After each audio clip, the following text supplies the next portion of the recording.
life of a nation, we're called upon to define who we are and what we believe.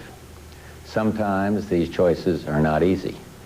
But today, as president, I ask for your support in a decision I've made to stand up for what's right and condemn what's wrong, all in the cause of peace.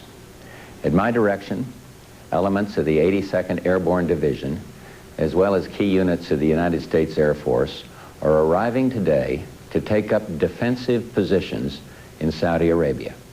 I took this action to assist the Saudi Arabian government in the defense of its homeland.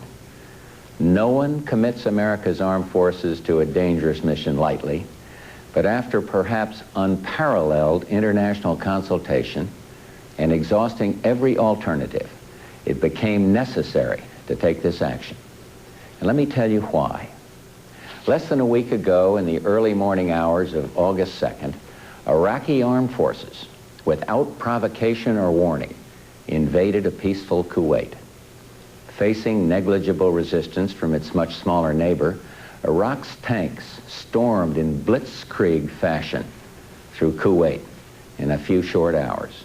With more than 100,000 troops, along with tanks, artillery, and surface-to-surface missiles, Iraq now occupies Kuwait. This aggression came just hours after Saddam Hussein specifically assured numerous countries in the area that there would be no invasion. There is no justification whatsoever for this outrageous and brutal act of aggression. A puppet regime imposed from the outside is unacceptable. The acquisition of territory by force is unacceptable. No one, friend or foe, should doubt our desire for peace, and no one should underestimate our determination to confront aggression. 4 simple principles guide our policy. First, we seek the immediate, unconditional, and complete withdrawal of all Iraqi forces from Kuwait. Second, Kuwait's legitimate government must be restored to replace the puppet regime. And third, my administration has been, as has been the case with every president, from President Roosevelt to President Reagan, is committed to the security and stability of the Persian Gulf. And fourth, I am determined to protect the lives of American citizens abroad. Immediately after the Iraqi invasion, I ordered an embargo of all trade with Iraq, and together with many other nations, announced sanctions that both froze all Iraqi assets in this country and protected Kuwait's assets. The stakes are high.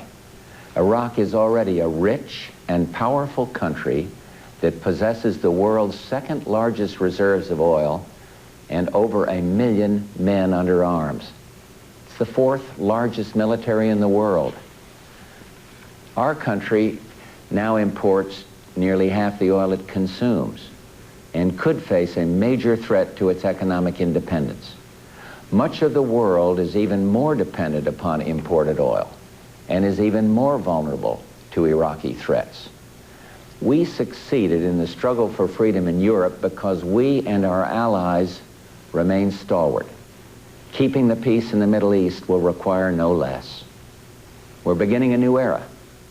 This new era can be full of promise, an age of freedom, a time of peace for all peoples. But if history teaches us anything, it is that we must resist aggression or it will destroy our freedoms. Appeasement does not work. As was the case in the 1930s, we see in Saddam Hussein an aggressive dictator threatening his neighbors. Only 14 days ago, Saddam Hussein promised his friends he would not invade Kuwait. And 4 days ago, he promised the world he would withdraw. And twice we have seen what his promises mean. His promises mean nothing.